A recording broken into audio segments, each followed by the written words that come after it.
Bismillahirrahmanirrahim. Assalamualaikum warahmatullahi wabarakatuh. Selamat pagi sahabat sukses. Jumpa lagi dengan gua Nur Lestianto dalam tayangan GBO, Gudang Banyak Omong. Hidup itu adalah sebuah pilihan di mana kita harus bisa menempatkan diri di masa yang akan datang. Hidup itu memang rumit, lebih rumit lagi kalau kita tidak bangkit. Jangan terus-terusan mencaci maki, tapi harus terus-terusan mencari solusi. Kali ini gue bersama temen gue yang bernama Muhammad Iqbal. Ya. Gimana bang? Sehat? Alhamdulillah. Ini seperti itu. Abang kerja ASN ya? Apa gimana? PNS. PNS ya? Di Kerja PNS di Kejagung. Kejaksaan Agung. Kejaksaan Agung. Cuma saya di Kejaksaan Agung itu kan sebagai peneliti lah. Peneliti. Peneliti. Jadi kita lebih dari sisi keilmiahan gitu kan, daripada Kejaksaan Agung itu atau kejaksaan identik dengan jaksa gitu sebagai lembaga maksudnya yang memberi yang bertugas sesuai dengan ketentuan peraturan.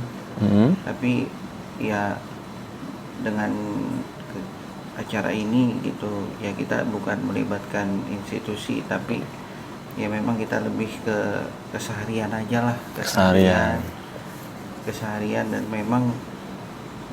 memang kalau dibilang banyak persoalan ya pasti banyak persoalan. Semua manusia pasti ada. Gitu kan. Nah, begitu istilahnya kita lebih ke kita menyikapi satu persoalan yang memang itu perlu kita cari solusi, karena hidup itu kan penuh kerumitan, caci maki dan lain sebagainya, tapi kita lebih ke solusi. Bagaimana kita mendapatkan persoalan dan kita harus cari solusi yang mungkin nanti bisa dijadikan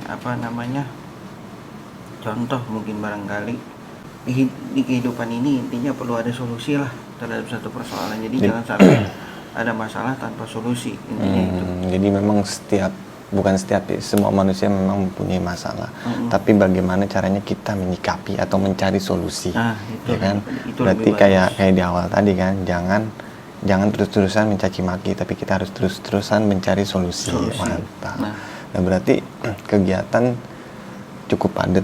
Kegiatan memang boleh dikatakan memang cukup padat, dan itu lebih ke lebih ke di luar, maksudnya di luar tupoksi sebenarnya. Tapi ya kita memang istilahnya adalah orang yang istilahnya kita saling membantu, tolong menolong gitu kan. Tapi ya mungkin itu menjadi sumber penghidupan buat kita, maksudnya buat saya pribadi. Ya alhamdulillah istilahnya hal-hal yang semacam itu yang saya dapatkan itu, baik mungkin dari sisi keilmuan yang saya dapat, istilahnya itu bisa ya katakanlah menghidupi keluarga, walaupun pada saat sekarang ini penuh persoalan. Bagaimana cari solusi atas masalah itu. Memang kadang kita juga dihadapkan kerumitan itu kan. Belum ini ditambah lagi ini selesai tambah lagi.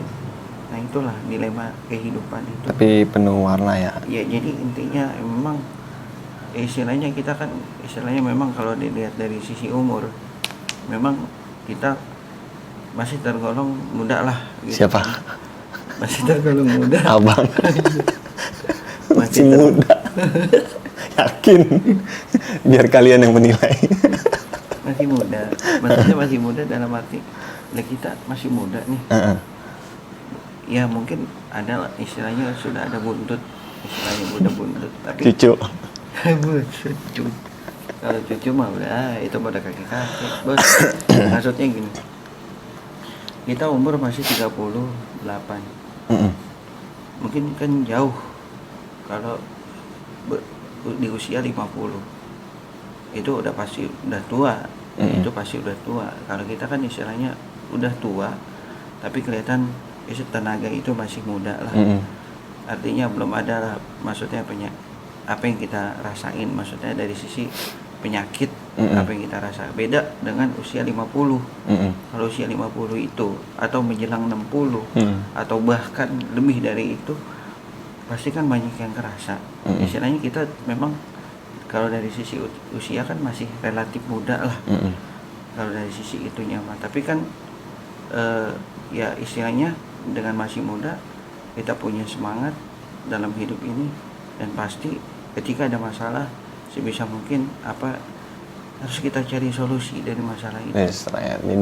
Jadi poinnya mumpung kita masih muda, ya kan? Tapi dengan usia yang tua juga sebenarnya ada persoalan juga. Ada. Cuman mereka mungkin lebih tenang mungkin Lebih tenang. nyikapinnya. Mungkin karena kita masih muda, jadi harus manfaatin tenaga kita nih di usia muda ini. Jangan sampai nanti ketika umur 50 atau 60 makin numpuk ya. Makin numpuk persoalan itu dan tidak ada penyelesaian.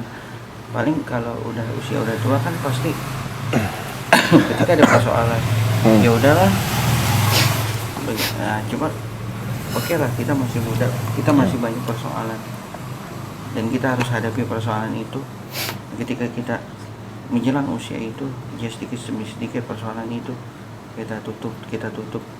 Dan ketika kita udah usia menjelang 50 bahkan 60, ya hidup itu perlu persoalan sekali lagi, tapi paling tidak kita udah ada ketenangan dalam hati. Ya istilahnya ya tinggal nanti hablum minallahnya lebih diperkuat. Istilahnya kalau sekarang kan hablum minallah iya, hablum minannas iya. Mungkin kalau kita nanti lebih ke hablum minallahnya daripada hablum minannas.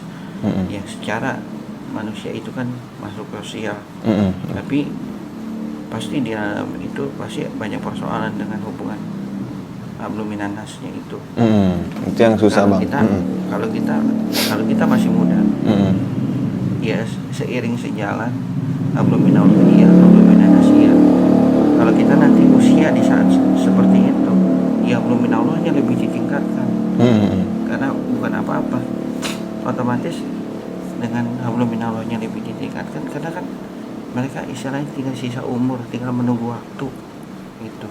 Di samping ketika itu dia punya persoalan, ya paling tidak itu udah diselesaikan lah. Paling tidak persoalan itu nggak banyak tapi sudah sebelum dia menutup usianya dia udah nggak ada persoalan lagi. Amin. Mudah-mudahan. Jadi supaya husnul khotimah. Gitu. Berarti di sela-sela kesibukan Bang Iqbal nih, Bang Iqbal kan kalau nggak salah aslinya Ciamis ya, Bang? Asli. Nah berarti kan abang di sini punya kampung, ya kan? Nih kira-kira mudik nggak nih? Nah, kalau saya pribadi berkaitan mudik atau tidaknya, itu kan istilahnya apa namanya ya? Mudik itu kan tradisi, apalagi menjelang Lebaran. Dimana di momen Lebaran itu hablum minannasnya ini yang benar-benar kita berkumpul dengan keluarga Silaturahmi besar, lah ya, silaturahmi dengan keluarga besar gitu kan, keluarga besar dari istri maupun dari saya selaku suami gitu kan, di samping nah itu momen-momen seperti itu. Tapi apalagi istilahnya pemerintah dalam waktu dekat akan memberlakukan larangan mudik gitu. Oh gitu. Larangan mudik terutama saya selaku ASN itu, apalagi sudah ada peraturannya kan, peraturannya untuk tidak mudik gitu kan. Untuk tidak mudik, dan saya pribadi pun merasa ini bagaimana gitu kan mensiasatinya. Apalagi memang ketentuan normatifnya udah jelas. Ketentuan normatifnya sudah jelas. Sudah jelas dan tidak boleh ASN untuk bepergian keluar kota. Itu baru wacana apa memang udah sudah ada peraturannya? Sudah ada peraturannya. Sudah ada peraturannya. Dan saya punya keluarga. Dan itu mohon maaf berlaku untuk ASN. Apa di luar ASN juga udah ditentukan peraturan mudik larangan mudik itu? Perpres ya kalau nggak salah ya, peraturan presiden ya. Perpres. Tanggal berapa sih? Mengeluarkan keputusan Menteri Penyelenggaraan Aparatur Negara, Menpan. sudah istilahnya melarang mudik bagi ASN, PNS untuk bepergian keluar kota di saat pandemi COVID-19 seperti ini yang kita rasakan bersama lah mungkin kan. Nah itu boleh jadi itu menjadi beban buat kami, apalagi istri orang Garut, dan saya punya Keluarga lah. punya keluarga di sana, Di dan kampung. kebetulan saya juga ada yang ngebantuin di rumah yang menjaga anak-anak juga, asli dari Garut juga. Garut. Nah ini satu problematik buat saya itu bagaimana kira-kira itu saya bisa bepergian gitu pada Bisa saat mudik lah ya. bisa bepergian keluar kota, dalam hal ini saya ke Garut gitu kan, untuk dalam rangka silaturahmi gitu kan. Tapi mungkin kebijakan pemerintah dalam hal melarang mudik gitu kan, ya mungkin itu ada satu tujuan tertentu menurut saya. Kenapa demikian? Karena salah satunya Memutus mata rantai COVID-19. Peta penyebaran COVID-19 di daerah dengan adanya larangan mudik ini, otomatis untuk berkerumun itu kan tidak ada gitu kan. Berkerumun. Nah, takutnya berkerumun tiba-tiba nanti setelah adanya momen mudik ini, tiba-tiba nanti penyebaran COVID semakin meluas, dan dari sisi kuantitas penyebaran COVID di Indonesia ini semakin banyak, apalagi yang sekarang ini kan sudah cukup banyak juga itu yang terpapar COVID-19. Nah, kaitannya sama ketentuan itu tadi kan Abang lebih condong peraturan itu ngarahnya ke ASN. Ya kan? Tapi untuk di luar ASN itu sendiri itu diberlakukan atau gimana untuk larangan mudik ini yang Abang tahu? Yang baru saya ketahui itu bagi ASN itu yang saya tahu. Tapi di luar ASN itu kan mungkin akan berpengaruh terhadap enggak, untuk larangannya. Untuk larangan itu yang saya berlaku tahu hanya berlaku untuk PNS ASN aja. Di luar itu masih dalam tahap wacana atau gimana? Dalam tahap wacana, cuma kan istilahnya mungkin pro kontra lah ya, banyak pro kontra, banyak yang menyetujui dan banyak juga yang tidak menyetujui adanya larangan mudik ini, karena mungkin berpengaruh dalam segi pendapatan di semua aspek mungkin ya, atau gimana? Bisa, boleh jadi seperti itu, karena bukan apa-apa dengan adanya larangan mudik ini seperti yang kita tahu di tahun 2020 pada saat itu, terutama di sektor transportasi. Itu banyak kerugian yang mereka alami dengan adanya larangan mudik ini. Tapi dengan adanya kerugian, kalau dulu itu berlaku semua aspek. Kalau dulu berlaku semua aspek. Yang saya tahu ya, artinya orang larang sampai dulu kan transportasi khususnya perusahaan otobus, kemudian kereta api, kemudian sampai pesawat dan kapal laut, itu semua dinonaktifkan untuk bepergian keluar kota.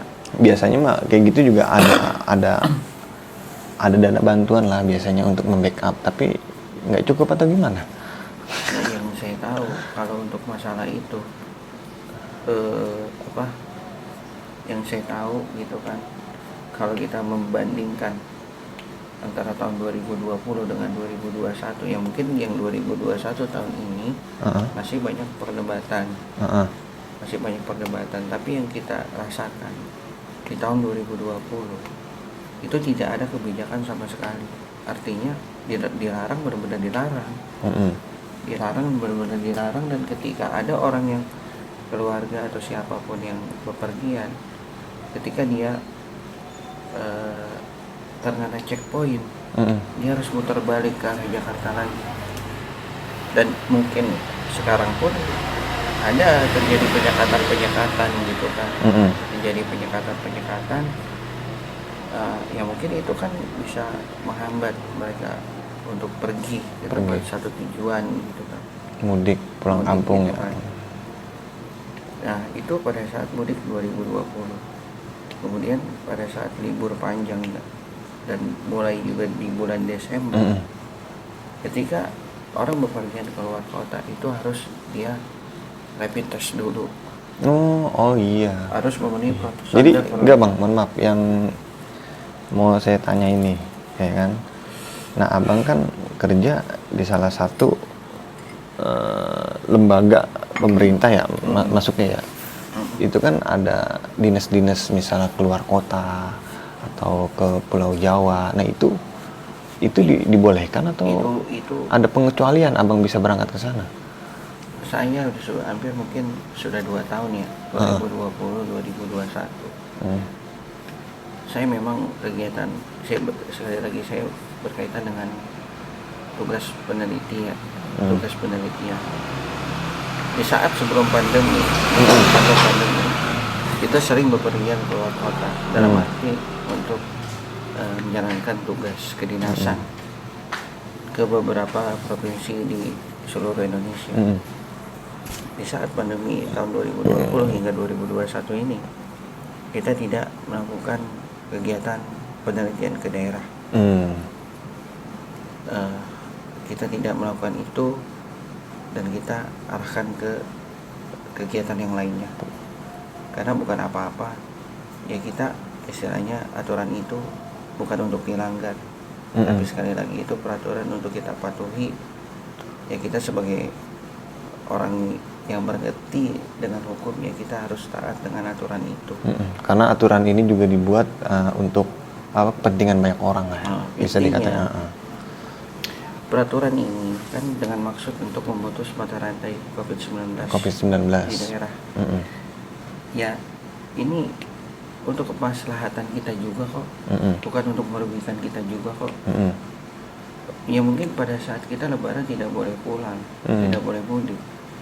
Ya mungkin itu kita ya, boleh jadi itu menjadi waktu kita untuk istilahnya istirahat. Ya mungkin di waktu lain kita bisa pulang kok, gitu kan. Kita bisa pulang, kita bisa bersilaturahim. Ya mungkin ya intinya mudik itu kan sudah sebagai tradisi bagi warga Indonesia. Tapi pada saat seperti ini, kondisi seperti ini, ya kita juga harus memahami lah kondisi seperti ini. Karena bukan apa-apa ya. Ya itu untuk kepentingan dan untuk kemaslahatan kita juga. Dan itu juga nggak ada aspek mudorotnya, juga nggak ada. Ya yang saya alami kita nggak mudik. Ya mungkin kita juga istilahnya toh ada waktu lain kok kita bisa mudik. Gitu kan. Cuma ya mungkin ya bagi keluarga saya mungkin seperti itu. Tapi mungkin kan bagi orang lain tidak seperti ini. Mungkin ya memang berat. Kayak misalnya seorang suami istri kan, kebanyakan suaminya di Jakarta, istrinya di Jawa, bertahun-tahun nggak pulang. Ada loh. Nahannya gimana? Gitu. Gitu. Cuman yang kalau bagi saya pribadi tidak ada ya istilahnya dari yaitu untuk kemaslahatan keluarga saya. Ya mungkin nanti, tapi beda halnya dengan yang lain, orang-orang yang lain, keluarga yang lainnya. Nah, Bang sendiri punya tips nggak nih buat sahabat sukses nih di luar sana yang nggak bisa mudik karena dengan adanya peraturan Perpres ini. Nah, ini juga peraturan dibuat ini juga kan untuk kepentingan bersama. Kira-kira tipsnya apa nih supaya ya nggak kangennya itu nggak terlalu berat gitu. Ya. Apa mungkin dengan cara video call atau mungkin dengan ya masing-masing kan semua punya cara. Nah, cara Bang Iqbal sendiri nih untuk ngeringanin rasa rindu terhadap keluarga yang di kampung. Kebetulan saya juga kan punya keluarga di kampung. Itu gimana? Memang pertama saya akuin untuk tidak mudik itu, adanya larangan mudik itu berat. berat memang, berat memang sangat berat. Tapi sekali lagi yang perlu digarisbawahi untuk bagi teman-teman atau keluarga-keluarga yang lain, jangan berkecil hati. Jangan berkecil hati. Ada waktu lain untuk bisa mudik. Tidak hanya di momen Lebaran, tapi mungkin di momen-momen lain. Seperti kan masih ada libur panjang. Entah mungkin nanti di bulan Desember. Di bulan Desember juga kita bisa pulang. Mungkin saya juga setahun itu 2 kali tuh untuk pulang kampung atau mudik. Pada saat Lebaran, kemudian pada saat liburan akhir tahun. Ya kita ya mungkin bisa disiasatin lah. Ya untuk larangan ini ya tolonglah jangan berkecil hati, tapi anggaplah ini istilahnya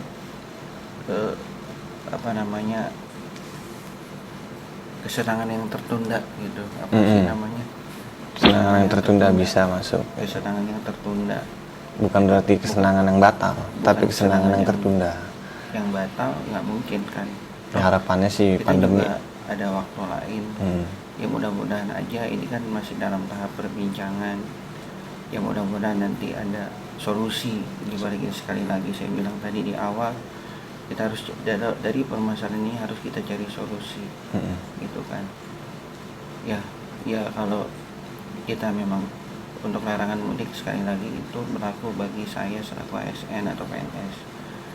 Dan tidak mungkin larangan ini berlaku untuk semuanya, tapi paling tidak itu kalau yang saya ketahui, kalau itu larangan untuk kita, untuk saya selaku ASN.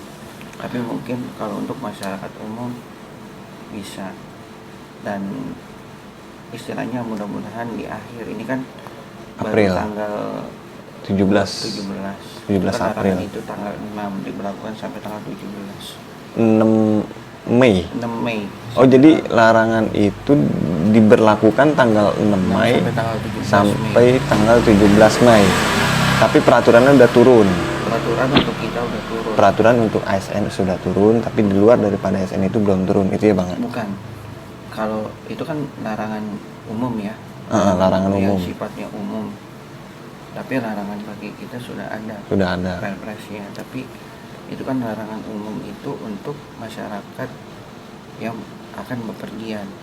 Itu mulai dari tanggal 6 sampai tanggal 17 Mei. Gitu. Ya mudah-mudahan harapan saya ya pertama, kalau memang larangan itu berlaku untuk semuanya, ya tolong jangan berkecil hati. Karena memang berat rasanya, karena bukan apa-apa. Itu untuk kepentingan bersama. Tapi mungkin di lain waktu kan kita juga bisa berkumpul dengan keluarga, dengan sanak saudara, famili dan lain sebagainya. Mungkin masuk nggak, Bang? Dengan adanya larangan mudik ini, ya kan? Seperti yang tadi Abang bilang, jangan berkecil hati dengan adanya larangan mudik ini. Sedikit mungkin saya tambahin, maksimalkan sebaik mungkin waktu yang ada. Mungkin gitu ya, Bang. Karena ini kesenangan yang tertunda, tadi yang Abang bilang kan, bukan kesenangan yang batal. Harapan kita mudah-mudahan pandemi ini cepat berakhir. Kita maksimalkan semaksimal mungkin untuk kita mencari rezeki yang halal, untuk mencapai sebuah kesenangan di kemudian harinya. Harapannya pandemi ini cepat berakhir. Nah, mungkin itu saja yang bisa kita bahas malam ini. Semoga bermanfaat. Sukses buat kalian. Assalamualaikum warahmatullahi wabarakatuh. Waalaikumsalam warahmatullahi wabarakatuh.